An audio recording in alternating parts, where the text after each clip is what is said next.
On today's show, we're going to explore some essential Facebook updates and how you can use them in your marketing, including some big AI announcements from Meta this week, including Meta creating its own original content for the feed, sort of. We'll fill you in on that. Also, a new Facebook ads option for local businesses looking to reach more people. That sounds really, really intriguing, and lots more. My name is Jerry Potter. Yes, it rhymes with the Boy Wizard, host of the Social Media Marketing Talk Show, a Social Media Examiner production, where we break down all the latest social media news and what it means for marketers like you.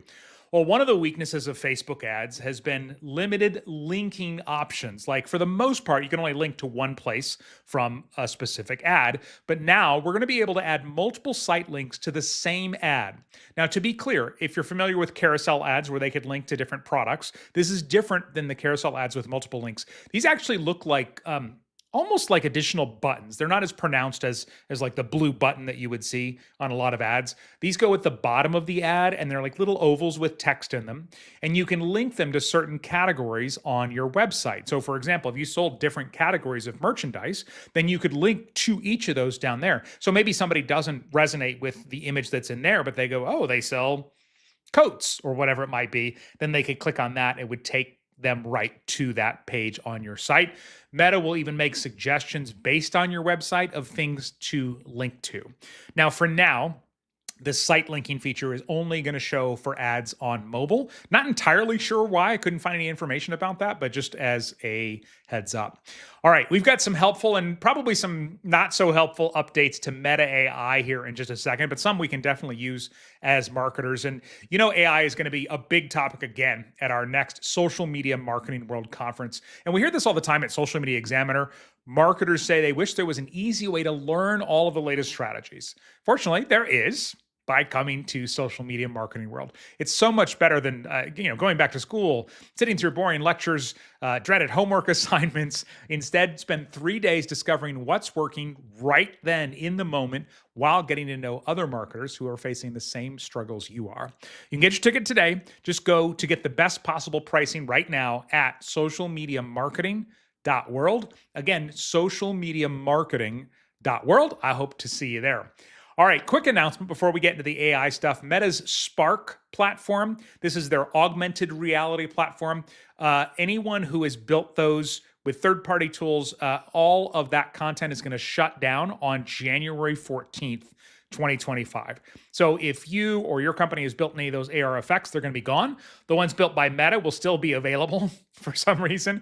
The official reason given was the usual vague, we believe this is the best thing for everyone. Augmented reality are definitely going to be part of the future Meta glasses that they announced some new stuff about for this week. So I'm guessing it's probably related to that. But again, that will be going away January 14th. All right, AI updates. Meta has announced significant updates to its AI products, showcasing all kinds of new capabilities, expanded features. This is a clear sign that they are looking at this, I think, as its own thing. It's not just, hey, here's a way to make Messenger or Facebook better. They are looking at this as we are competing with ChatGPT, Claude, Google Gemini, like all of these other ones for generative AI. So one of the things you can do now is new voice interaction capabilities. You can convert with Meta AI using speech on Messenger, Facebook, WhatsApp, and Instagram DM on your phone. One of the things that's kind of fun and might be useful, I think I actually thought of a use for this, is they have celebrity voices that you can use. See if any of these sound familiar to you. I can help you with things like creating images, answering your questions, or giving you advice. Okay. I can help you with things like creating images, answering your questions. I can help you with things like creating images, answering your questions, or giving you advice. So those are a few of the celebrity voices. The first one was Keegan-Michael Key. The second one was Judi Dench. The third one was Kristen Bell. They have Awkwafina on there, if you're familiar with her. Very funny. And John Cena is coming soon. Kristen Bell, if you're familiar with her, I could never be mad at Kristen Bell. So I think I'm going to use it when I need to vent because I'm frustrated with Meta, and maybe Kristen Bell can calm me down. Anyway, those are available in English-speaking markets. If you don't see it now, you should have it soon. But in addition to that, Meta AI can also now understand and respond to questions about photos shared in chats and perform advanced photo editing tasks. So if you had a photo you wanted to send or anything like that, you could say, hey, take me and put me on a surfboard or put me in the forest or different things like that, just as I understand, by using your voice already at this point. Another thing they're testing, which is really, really interesting because the tech is getting this good, is automatic translation and dubbing for creator content, starting with English and Spanish. So if you've ever thought, we sure would love to reach people in other languages, but we're not ready to hire a spokesperson who speaks another language and all of that, now you can do this in this testing phase. There are other tools, like I tested this on 11 Labs a couple weeks ago for a video I was making for my YouTube channel, where you can change your voice in the video to be speaking in another language, but it's still your voice. So really amazing opportunities for marketers going forward with this. My understanding is, and I wouldn't be surprised if we saw this by the end of the year, is not only will it change your voice into another one, like I changed mine into speaking Japanese because I was born in Tokyo, but eventually it will change the video so your mouth also matches, so it actually theoretically looks like you are speaking that language. And then this is the update I'm a little bit worried about and definitely curious about, is Meta is introducing AI-generated content in feeds based on user interests. So imagine you're scrolling the feed. We're already trying to compete for feed space, right? All of us as marketers, we're creating this content and we're trying to get on, get in the feed on Instagram and Facebook. And, there's more content than ever because people are generating more content with AI. But now Meta's going to use AI to introduce their own content. There's even been talks about someday having a social network where it's just all AI generated, which would mean they wouldn't need us to create content anymore. Again, I think that's a ways into the future, but it'll be based on user interests. It says based on your interests or current trends. And some of this AI generated content would include your face. So imagine how attention grabbing that would be if you're just scrolling and all of a sudden there's a photo of you, I don't know, doing something bizarre like that. That's pretty much the ultimate scroll stopper. I don't think they'll ever let us use that as marketers. Can you imagine if you could target people and put their face in your ad? But they are testing this now. So the way it's going to look is when you come across what they call an imagined for you image in your feed, you'll see options to share the image or generate a new picture in real time. So as a marketer, I'm not crazy about that. As a consumer, I'm like, okay, that might be kind of neat, or it might be kind of creepy. We'll see what emotion I feel when it does show up in my feed. All right, new ads targeting. This is an incredible couple of options for local businesses.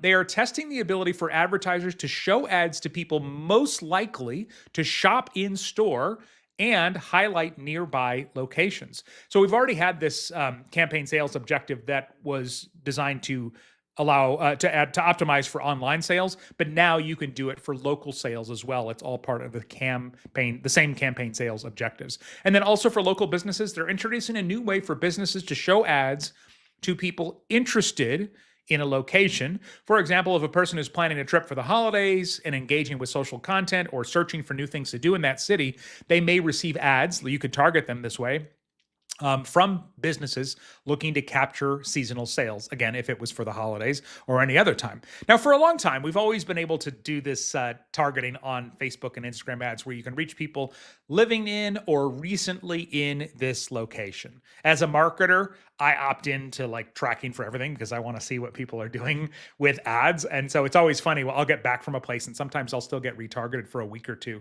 for something that was in the place that I was. But now if you select a city like New York City or a region like Florida, you may also see the option to reach more people likely to respond to your ads. They're saying they'll find more people interested in traveling to these locations or making purchases there. Now, to make sure that not too much money is wasted, they're only including people who live in the same country as the city or region that you selected to decrease the chances of wasting money on people who may be interested in a place, but a lot less likely to visit. And it's pretty clever the way they're doing this. They're using people searching for terms about those places, searching on marketplace listings related to that city or region, interacting with ads or pages related to that city or region, or even having friends living in that city or region, or even just people that live in towns or cities close to that city or region. So should be an interesting one, especially if you have a local business that, I'm sure there's lots more beyond just, souvenir shops, but a local businesses that people love to visit when they do travel. All right, new analytics and attribution. This is actually a pretty exciting update, if I understand it correctly. Again, it's brand new, but they're expanding testing of a new feature called conversion value rules for ads. So businesses can use this feature to express which audiences or conversions they value more or less. So, for example, you may understand that certain customer segments have a 30% higher lifetime value, so you might be willing to pay more to reach those people. So previously, you could do this. You'd have to segment them into a separate campaign, but now you're able to do it within the same campaign. And then new attribution models. Starting later this year, Meta is planning to introduce a new opt-in attribution setting that optimizes for and reports on what they call incremental conversions. This is the one I don't fully understand yet, but these are conversions that they believe would not have occurred without the ad being shown. So I want to just give you the official statement on this. According to Meta, because again, we don't have all the information, this is in contrast to optimizing for volume, which focuses on driving as many total attributed conversions as possible. So again, they're calling it reports on incremental conversions, but from everything I've seen, they've been vague on exactly what that's going to mean. So that'll be one of those wait and see things. All right, one of the most frustrating things for us as marketers, think about this for yourself, for me at least, has always been running around gathering analytics from different places.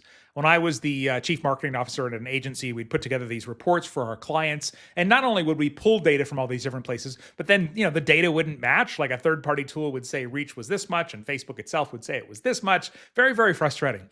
Well, starting now, and this update's not going to necessarily solve all of those frustrations, but I want to get you too excited.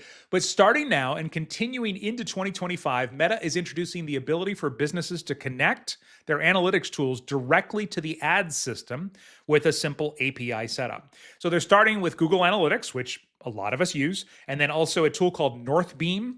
And then they're also hoping to expand this to Triple Whale and Adobe very, very soon.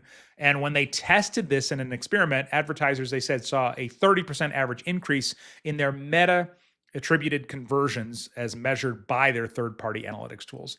So if you have run ads, in recent history since Apple and other companies started locking down privacy, you know that sometimes the conversions are more of a guesstimate, and this is hopefully going to continue to improve on that. I, for one, appreciate that Meta is trying to continue to make that better. Of course they are, right? Because the more we know we're converting, the more money we're going to spend, but it's great that they're continuing to invest in that. All right, quick reminder, learn more about an all-access ticket and get the lowest price today at Social Media Marketing World. Just go to, socialmediamarketing.world. Again, socialmediamarketing.world. And if you want to add another podcast to your listening lineup, a couple for you to check out, the Social Media Marketing Podcast, as well as the AI Explored Podcast. You can find both of those wherever you get your podcasts. Until next time, may you be wise with your marketing decisions. Thanks, everyone. Bye.